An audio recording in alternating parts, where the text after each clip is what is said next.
Good afternoon, everyone. Thanks for tuning into this session, and thanks for organising Step to Connect for inviting us to speak this afternoon. We'll be talking about a range of projects that I've actually spoken about quite extensively over the past year digitally through this platform. It's a number of earlier centres that we've been developing as a practice, all of which are focused around creating an inclusive and we feel quite immersive learning landscape for children to be in. I'm Mark Elson. I'm Education Director from Holmes Miller Architects. We're an international practice with offices in both London, Glasgow and in China. Multi-sector practice, but education remains certainly one of our core sectors. And over the past 2 decades have delivered what we think is really uplifting and sustainable school buildings for people to be in. And really ranging from the very small, earlier centres that we're going to be discussing today, all the way through to really kind of larger, all through campuses and secondary school buildings. And delighted to say that in 2019 we actually opened our first international school in Shenzhen in China, taking a lot of the ethos of our UK school buildings and translating that for a Far Eastern environment. As I say, it's looking at a smaller range of projects that we've been involved in since early 2018, which we've been tracking over the course of the development because they are trying to do something very different in terms of creating an educational environment for preschool children. Those projects are now coming to an end, so we're getting to the point of seeing the vision becoming a reality, and now quite excitingly getting to see how children and practitioners respond to these new environments, and I'm looking forward to getting into the post-occupancy evaluation of the buildings and their completion. They're buildings that were conceived principally to try and evolve around the preschool curriculum, where we're looking at, I guess, the kind of movement patterns of children, what they need in terms of self-development, and really trying to create a piece of architecture that allows all that to flourish. But I guess most recently, and with the last 12 months we've all been through, this building type has really become a focus as to how education can restart post-COVID-19 and post-pandemic. Because what we've been trying to do within these centres is essentially eliminate corridors, eliminate circulation, create wider areas where parents can gather at the start and end of each day, and I guess provide more space for children to breathe within these centres. So you can actually have a number of different cohorts of children getting taught simultaneously and still maintain the occupancy that the earlier centre would demand. So very much focused around curriculum at the point of conception, but almost post-rationalising now for a kind of post-pandemic world. The buildings are now responding by offering more space for people to be around each other. And it's something that interestingly the RIBA have picked up. Their new kind of design guide, Rethink, has featured our nursery settings as part of a kind of wider topic on education. So good to see that the model is adjusting and hopefully allowing children to kind of return into these educational environments. But going back to the start of our journey on these projects, essentially what we're looking at is the movement of children, how the architecture needs to provide the space for children to move and learn within. And the statistic that always caught our eye was that 2,300 steps per hour, if not more, accumulated by the average child within a playroom setting, walking up to 2.6 miles per day within the play space that they've got. An incredible number of steps. And way in excess of the 10,000 we're all targeted with to try and do it each day. So focusing on the fact that children have a lot of movement, a lot of activity during the course of the day. Different zones are needed to allow them to move between different settings depending on the task they're doing. And it's really the curriculum in a preschool is all around self-development and motor skills, along obviously with the kind of creative and kind of language skills. So it's trying to distill all that down into a building, but at the same time recognise there is some minimum space standards that are applying. And I guess for our practice, it's challenging whether those space standards should be adhered to, or whether we should be taking the budget that's allocated for the building and seeing if we can develop that more creatively. So what we looked at was a typical early years centre, and the image there, the isometric, was probably similar to early years centres. I'm sure a lot of people on the call here are familiar with seeing, where you've got the play space as the bulk of the teaching area at the centre of the plan, and then you've got ancillary space that kind of wraps around about that. But when you break the accommodation down on one of these typical centres, what we found is that actually more than 50% was being assigned to ancillary space for learning. The offices, the toilets, the circulation, the plant space, the server rooms, all these areas equate up to take quite a big proportion of the overall building. And essentially what we found is that they were being briefed as small primary schools. We're trying to fit at the same level of accommodation on a far smaller scale. But in turn, what we were doing is creating buildings to see where the gross to net area to some degree was far less than would be expected. Adding on to that, the fact that children will be going into potentially these buildings from 8 in the morning to 6 at night, we were starting to question whether a single playroom setting was actually going to be appropriate to provide the space they needed to move within, and the change in scene that they need throughout the day to keep the curriculum fresh and give them a change of environment to be in. So it's looking at how we're briefing these buildings, looking at how it is assigned, and trying to rethink how the building comes together. The images here encapsulate, in my view, what preschool learning should be. It's children in a kind of a landscape environment. It's exploring for the first time. It's testing their self-confidence, testing their attitude to risk, understanding how the outdoor environment can actually become a hugely valuable learning resource for them. And of course, making sure that that entire environment remains totally inclusive so that every single child can benefit from the setting they're in. And of course, they're in naturally ventilated space, in a naturally daylit space, so the quality of environment that pupils are in is hopefully going to boost their attainment as well. But none of this is really to do with the partitions, the walls around about them. It's all to do with the environment in which they've been set. So our journey took us to London. We went on a visit to the late Allsop's Family Children's Centre in Halsden, towards North London. Met with practitioners within this building, which is doing something very different as a nursery setting. First of all, for the 120 children that are in there, it's far bigger than the space standards would normally allow. The building is just over 1,000 square metres in space. You're getting far more area per pupil, but it can do it because it's not an insulated building. It's a portal frame. It's got a very simple roof structure. It's got an open-sided mesh that provides containment to the building, but essentially allows the elements to travel through. So all these spaces, they're purely sheltered areas. They're not insulated classroom spaces. And it's the pods that sit within that then provide a distinct settings if there's an activity, say group reading or some creative arts or some cookery that goes on, where these spaces can start to be used.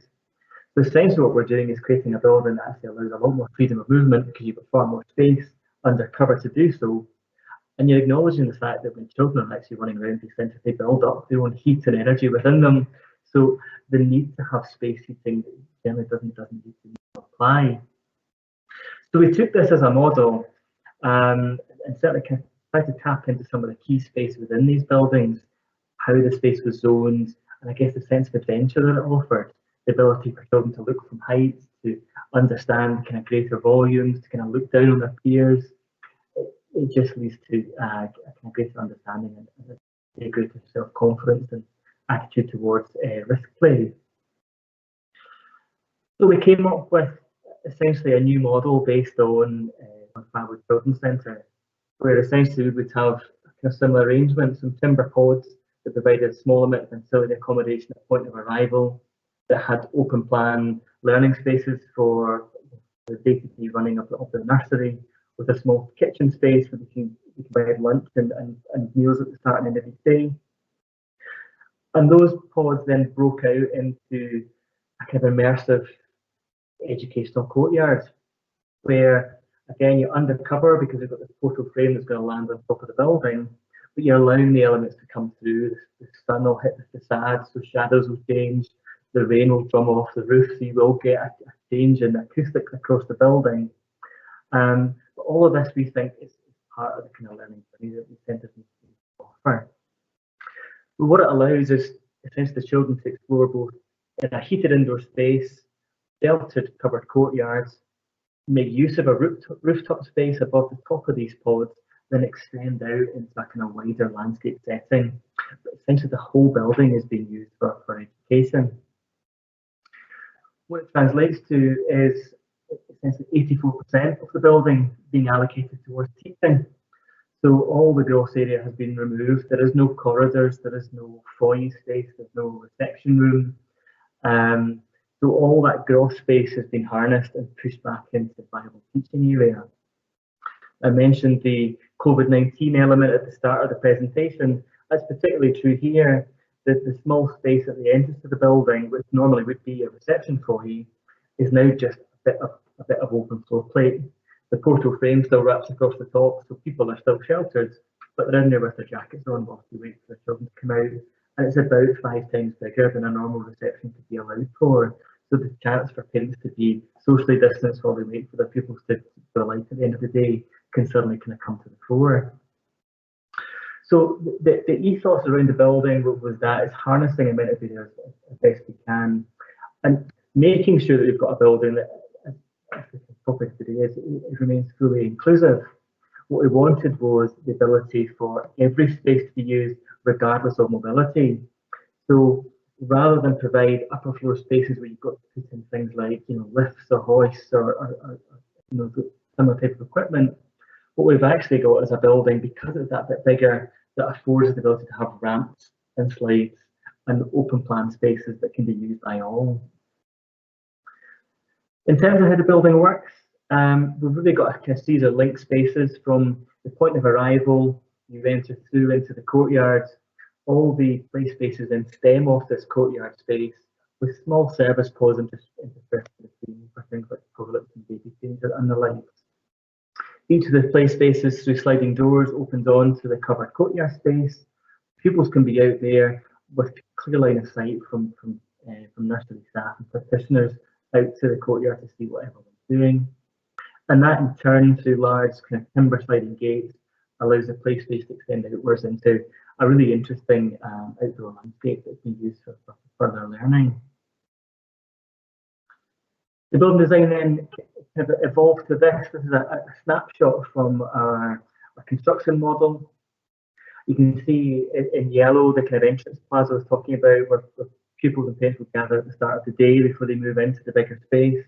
The small ancillary pod that faces onto that just provides a point of contact on arrival.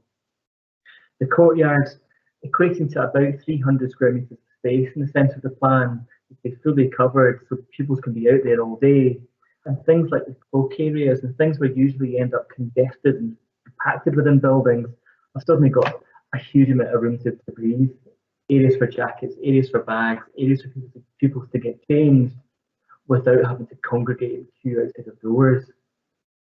And those courtyard spaces obviously then lead into the playgrounds, the playrooms that sit beyond. The upper floor roof space again is additional. If the portal frame hadn't been there, essentially it would have become the roof. But because we've got a covered area here, we've now got an upper floor level that we can offer. So pupils can actually scoot a tricycle from the courtyard up through the ramp onto the main roof space of the nursery. It's essentially doubling the amount of space they would normally have. And interestingly, having seen these buildings now coming to fruition, having spoken to staff about them, they're saying, well, actually the rooftop could be ideal for us to have a department meeting, because we're not going to be trying to cram ourselves into a small ancillary room. We can move tables and chairs up onto that roof space and actually just sit and have a meeting with our jacket on. So I think it's really encouraging people to think about space differently and certainly kind of evolve the way our educational settings are working. And internally, in yellow, that's the bulk of our teaching space coming to the fore. Open plan areas with kind of small island units that just break up space into kind of distinct areas where pupils can sleep, where pupils can read, so they can get involved in arts and crafts and the like. As I say, all of them extending out to sliding doors into the courtyard and beyond for the environment outside. This was the image that we created to essentially try and capture what we thought the essence of this courtyard should be. It's a space full of fun. It should be an area where kids can feel fully confident to explore. The ramp should be a really accessible route to this upper floor so they can enjoy the journey of kind of climbing up to the building. Helter Skelter at the back is now being installed, and we've now got a really kind of exciting way to get from first floor down to ground floor. Looking at different materials within the courtyard space, so making sure there's different textures and different surfaces for children to understand and to kind of evolve within, and trying to look at things where they can climb up and climb under, and really kind of explore this really exciting setting. So the 3D views, we've got it internally, really looking at very simple interiors to these buildings, using natural products, natural materials wherever possible to try and mitigate the needs for things like formaldehyde and VOCs in the buildings, so that the quality of air is that bit better. Also recognising that a kind of neutral palette is needed for kind of younger children. It's essentially a neutral backdrop that then allows their creativity to flourish. So neutral tones, but trying to make sure we design furniture that is ergonomic, that actually lends itself to point of use. And of course, getting that full visibility out through the sliding doors, like courtyard and beyond. And because of that, hopefully getting a better quality of daylight into these spaces. In terms of the architecture, it's suitably simple. One of the interesting things about Will Alsop's our children's centre is the fact you can actually hear the nursery before you can see it, because the children's voices essentially emanates out through the side of this open portal frame. And one of the nicest stories we were hearing, particularly around the housing centre, was the fact that it's surrounded by a new social housing development. The pupils were in there, it was leading up to Christmas holidays. They start to kind of rehearse for the Christmas carols, but because the sides are open, essentially the children's song voices kind of dissipates out through to the housing. Before you knew it, the entire community is standing round about this centre, listening to the carols being sung, and it's most certainly the centre point of a community. So in our view, that was what made the architecture. It's the fact that you can understand what's going on in the building because of the way you can hear the people within. So trying essentially to kind of keep the facade of these buildings as simple and as legible as possible. It is a big frame. We're keen to dress that with timber again to keep the building very natural. Keen to look at quite deep flats to timber, so again we can look at how shadows move within the buildings.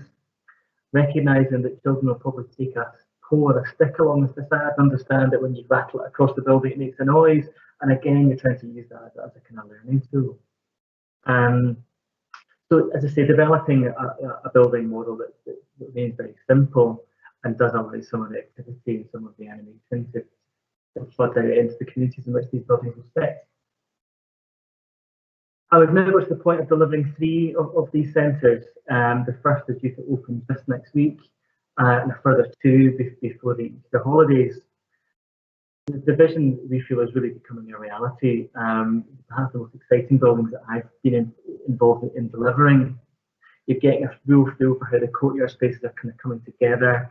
Some of the spaces that the children can inhabit. I'm not sure whether any of the site personnel have actually braved the Helter Skelter slide yet. I'm sure the kids will have absolutely no issue. But you're really seeing how these spaces can start to evolve and hopefully provide a really interesting and really dynamic setting for preschool learning.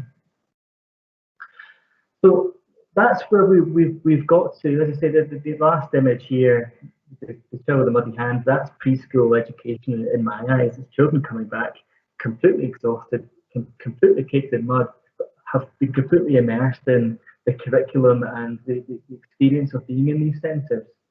So it's far less about creating internal classrooms or trying to replicate primary schools for preschool children. It's far more about giving them a space that they can inhabit, that they can explore and they can enjoy. That's my presentation. So I'll maybe just cut to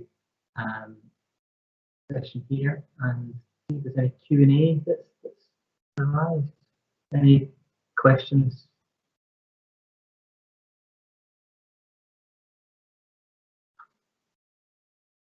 What about the Family Children's Centre? Uh, Quite interesting there, but very little outdoor space at Farwood. So I guess one of the reasons why the indoor portal frame is so heavily used, it almost sits on a roundabout. So there's a road that goes round about it. There is a bit of area of kind of grass space, but it's not distinct for the nursery. So I think you can probably break out under supervision, probably not the kind of free area that in terms of being able to go out without teaching staff to kind of explore themselves. So certainly if I was you, making best use of the courtyard space under the portal frame as very best they can.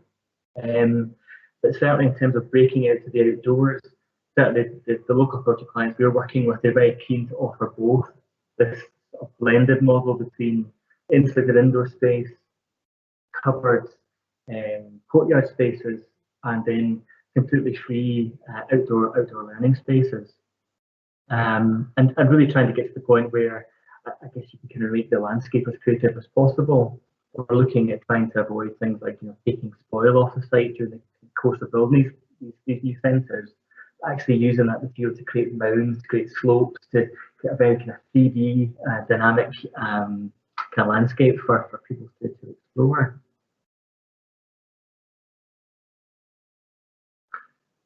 Anything further? All ages. But I guess that's the interesting one as well. I think the centres we certainly built will cater for people from 2 years old to 5 years old. So you are getting to the point where you've got very young children, almost babies arriving into these centres, and then you're building them up towards kind of reaching primary school. So I think what we're hoping is we've got distinct kind of 2-year-old rooms and 5-year-olds kind of exploring more and more as they kind of get older. So you probably find that the kind of younger children with the practitioners will stay very close to their class base at the start of their kind of learning journey, and then they'll gradually move on as their self-development grows. They'll move beyond the portal frame, beyond the courtyard, and start to explore outside. But as I said at the start, we're really keen to see how these buildings evolve and do an awful lot of post-occupancy evaluation just to see how they're performing, and indeed how practitioners and people themselves start to inhabit and develop the space. Final question, you speak to any of the children. The interesting thing, speaking to children as we developed the design, the benefit I had was that both my children were in nursery school. So for the first time I was able to take essentially a blank sheet of paper and say to my two daughters, how would you want a nursery to come together? Now, immediately, of course, they drew a new slide, a swing set, and a graph. So an awful lot of the discussion I had with my own children has been encapsulated into these new centres. And for a long while, we were actually sitting in our house very close to one of that's being built. So my children have actually seen from a blank sheet of paper these buildings evolve and essentially see some degree their reality, their dream becoming a reality. So I kind of hope, because we've had series of having a 3 and a 5-year-old input as part of our design team, that actually children will, using these centres will have the same sort of impression when they arrive. But hugely looking forward to seeing how they're accepted within the communities that are going to be using them.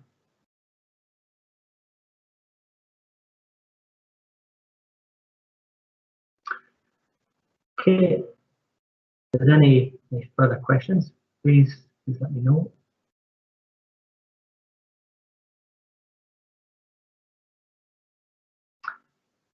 Possibly not, but well, no, probably all that remains for me to say that is thank you for tuning in. Thank you for the Set to Connect team for inviting me to speak this afternoon. I understand that all these webinars are going to be made available online, so I've got a further chance to tune in and watch at your leisure. So with that, I'll leave, and thanks once again for listening.